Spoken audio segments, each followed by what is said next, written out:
So first of all very very good morning to all of you. विद्यार्थी मित्रांनो, previous lecture मध्ये आपण new exercise start केली होती, एक्सरसाइज 1.3. यामध्ये फक्त दोन व्हॅल्यू इम्पॉर्टंट होत्या. उलटा ए म्हणजे असते युनिव्हर्सल. उलटा ए काय असतो? युनिव्हर्सल. आणि तो जर उलटा ई असला एक्झिस्टेन्शियल. उलटा ए असला तर तो युनिव्हर्सल असतो, उलटा ई असला तर तो एक्झिस्टेन्शियल असतो. युनिव्हर्सलचं मिनिंग असते सगळ्या व्हॅल्यू सॅटिस्फॅक्शन झालं पाहिजे इक्वेशन सोबत. आणि एक्झिस्टेन्शियलचं मिनिंग असते जितक्या पण व्हॅल्यू आपल्याला गिवन असणार त्यापैकी कोणत्याही एक व्हॅल्यू तरी सॅटिस्फाय झाली पाहिजे इक्वेशन सोबत. तर आता या टाईपचे आपण प्रॉब्लेम घेऊ. काल पण घेतले होते, आज पुन्हा प्रॉब्लेम घेत आहोत. केअरफुली फक्त लक्ष द्याल. Write down.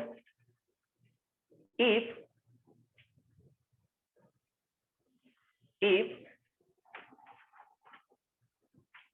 a equal to curly bracket 1 2 3 4 5 6 7. If a equal to 1 2 3 4 5 6 7, determine the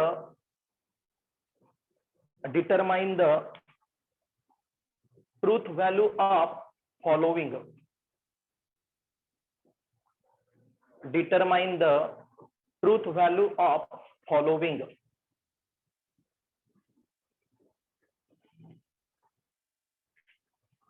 दिलं विद्यार्थी मित्रांनो. डिटरमाइन द काय म्हटलं आपण? Truth value of following. आणि आपलं पहिलं प्रॉब्लेम आहे existential x belongs to A such that x minus 4 equal to 3. Existential x belongs to a such that x minus 4 equal to 3. हे आपलं फर्स्ट प्रॉब्लेम. आणि आता बोर्डकडे लक्ष द्या. प्रॉब्लेम नोट केलं असणार तर बोर्डकडे लक्ष द्याल. सोल्युशन. सगळ्यात इम्पॉर्टंट आहे हा वर्ड. युनिव्हर्सल आहे का एक्झिस्टेन्शियल आहे? कोणता? एक्झिस्टेन्शियलचं मिनिंग असते विद्यार्थी मित्रांनो, या ज्या तुम्हाला व्हॅल्यू दिल्या आहे दिसत आहे का, या व्हॅल्यू पैकी कोणतीही एक व्हॅल्यू, या व्हॅल्यू पैकी कोणतीही जर मी इथे पुटअप केली तर त्याचं आन्सर 3 येते का, असं याचं मिनिंग आहे. एक्झिस्टेन्शियल म्हणजे कोणती पण एक, आणि युनिव्हर्सल म्हणजे सर्व व्हॅल्यू.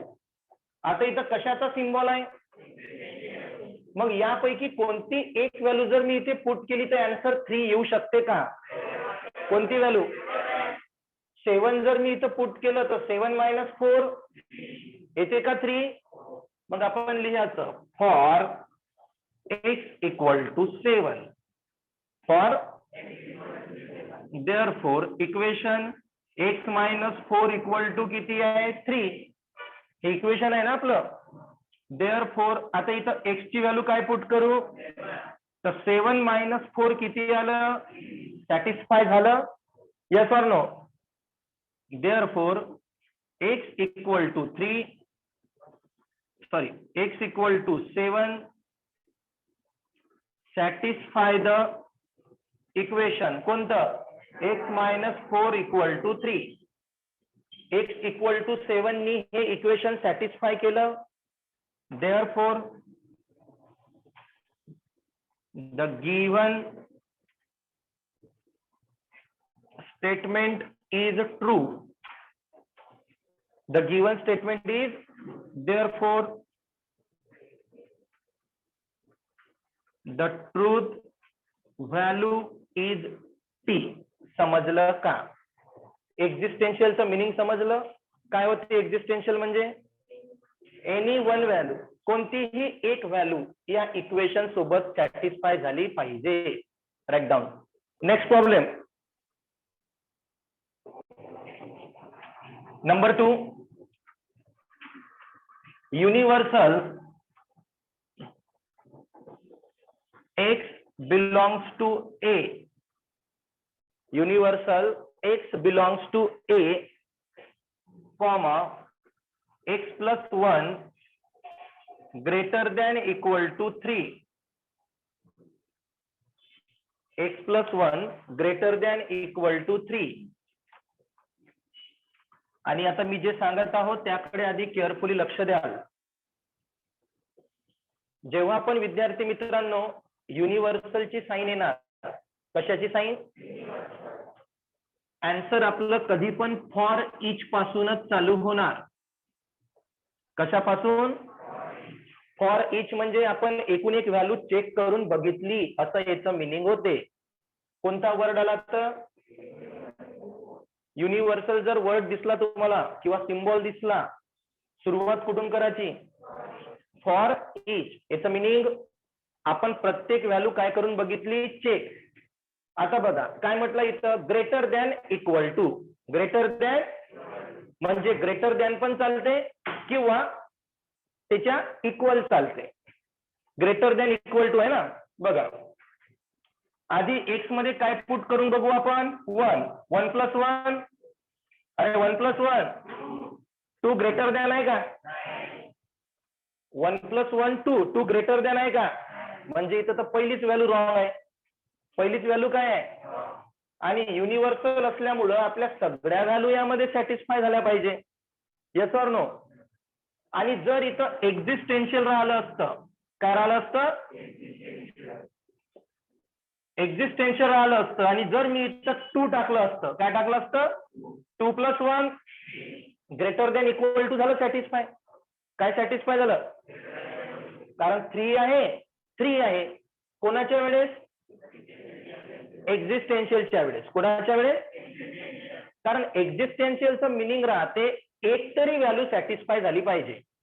एक्झिस्टेन्शियलचं मिनिंग. आणि युनिव्हर्सलचं मिनिंग काय असते, सर्व व्हॅल्यू सॅटिस्फाय झाल्या पाहिजे. समजत आहे का मी काय बोलत आहोत. पण इथं जर मी आधी 1च पुट केला तर 1 प्लस 1 किती आलं, 2. मग 2 हा 3 पेक्षा मोठा आहे का, मग पहिलीच व्हॅल्यू काय झाली, रॉंग झाली, म्हणजे सॅटिस्फाय झाली का. मग झालं for each x belongs to A. For each x belongs to A. हा काय लिहित असतो नंतर आपण, काल काय लिहिलं तुम्ही, for each x belongs to A not satisfy the equation. Not satisfy the equation कोणतं, X plus 1 greater than equal to 3. For each हा वर्ड लिहावाच लागणार. याचं मिनिंग काय होते, तर सर्व व्हॅल्यू आपण चेक करून बघितल्या. Is that clear. Not satisfy, not satisfy. Therefore the given statement is therefore the truth value is. समजलं. Write down. Next number 3. Universal x belongs to A 8 minus 8 less than equal to 7.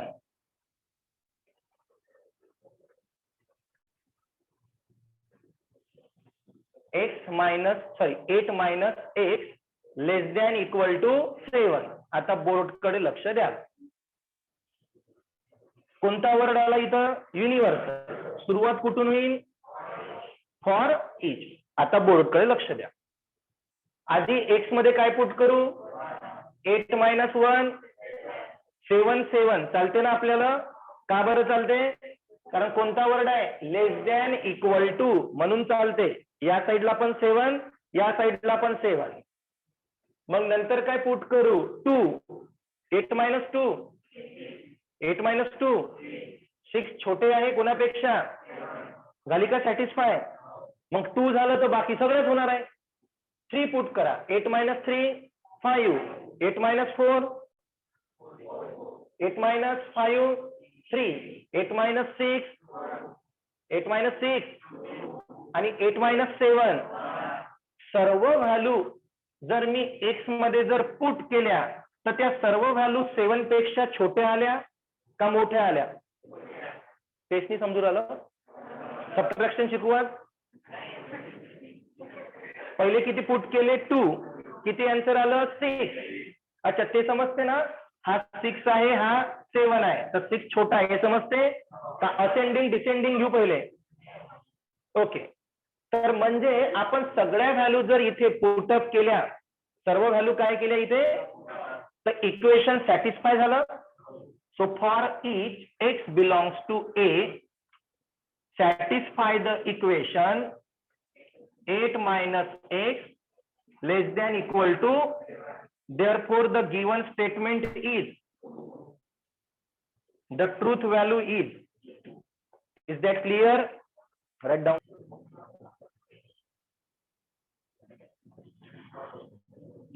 Last question. Existential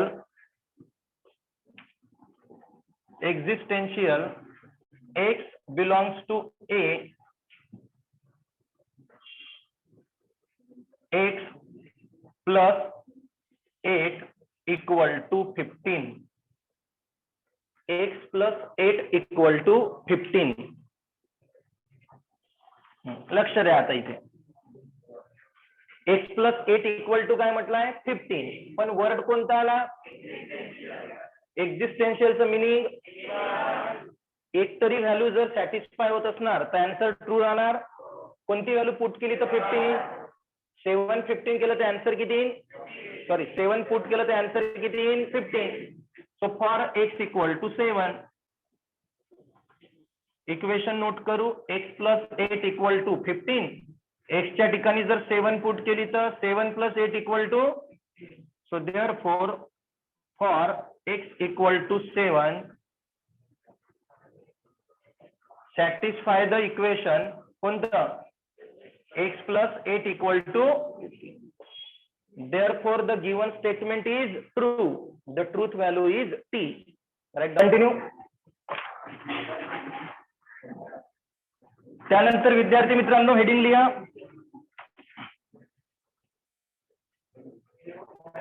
ड्युअल्स, DUALS, ड्युअल्स of the statement.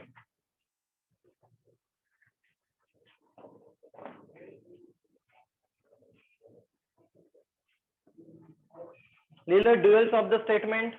Okay, आणि जेव्हाही तुम्हाला question मध्ये ड्युअल्स विचारलं जाणार, 2 mark साठी question राहणार, 2 question दिले राहणार, म्हणजे एक क्वेश्चन किती मार्क्स साठी? फक्त 1 मार्क. ड्युअल्स म्हटल्या म्हणजे फक्त एवढं गोष्ट लक्षात ठेवायची, अँड ला ऑर मध्ये कन्वर्ट करा आणि ऑर ला अँड मध्ये, बाकी काहीच करायचं नाही. काय बोललो मी? अँड असणार तर ऑर आणि ऑर असणार तर. Is that clear? लिहून ठेवा असं. अँड ला कशामध्ये आणि ऑर ला. राईट डाऊन दिस.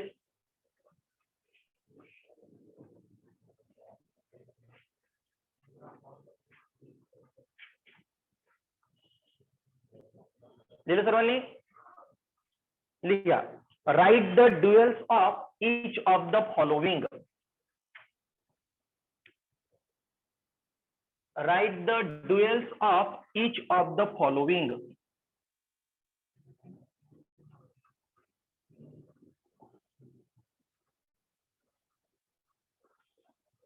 आणि मी जे पण क्वेश्चन लिहित आहो ते 1 by 1 असे एका साइडला नोट करणं चालू करा.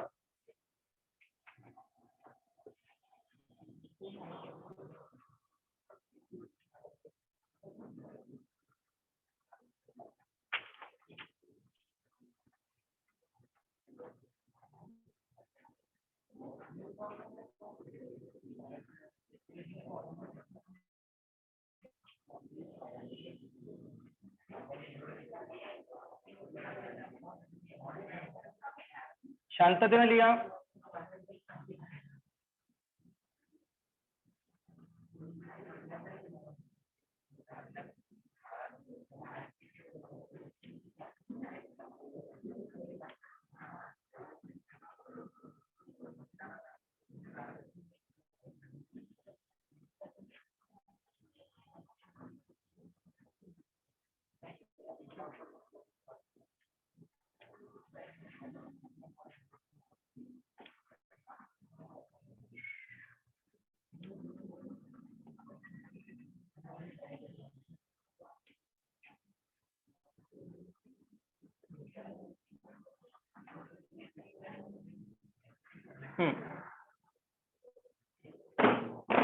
वन बाय वन सर्व क्वेश्चन नोट करा.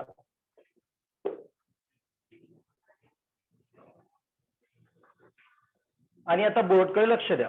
नोट नसन झाले तरी जाऊ द्या, एक सोबत लिहाल. बोर्डकडे लक्ष द्या. आता याच्या समोर मी आन्सर लिहून देत आहो. केअरफुली लक्ष द्याल. आता जर तुम्हाला ड्युएल्स म्हटलं तर मी तुम्हाला ऑलरेडी सांगितलंय, अँड असन तर ऑर असन तर बाकी काही चेंज करायचं नाही. पी काय हा ऑर काय होणार, ब्रॅकेट जसच्या तसा. क्यू अँड आहे तर काय होणार, झालं प्रॉब्लेम. समजलं. अँडला ऑर मध्ये आणि ऑरला अँड मध्ये. सेकंड बघा, पी अँड आहे तर ऑर, क्यू अँड आहे तर समजत आहे. ओके. नेक्स्ट पी ऑर काय आहे, क्यू. पी तर हा काय होणार, पी अँड क्यू. अँड आहे तर आर ऑर यस आहे तर. Next P and negation Q काय होणार, पी. अरे समजत आहे का. अँडच्या ठिकाणी ऑर, ऑरच्या ठिकाणी बाकी फुल प्रॉब्लेम ऍज इट इज. हे सांगा आता. निगेशन पी, ऑर आहे तर अँड, क्यू अँड आहे तर निगेशन आर ऑर यस. इथं ऑर का बरं आला समजलं, कारण अँड. अबे नाही समजू राहिलं का. उलटा व्ही असन तर सीधा करा, सीधा असन तर उलटा करा. याचा आन्सर तिथं लिहितो खाली. बोला. निगेशन पी और निगेशन क्यू और पी एंड क्यू और निगेशन. समजला आजचा टॉपिक. उद्या होणार एक्सरसाइज एंड.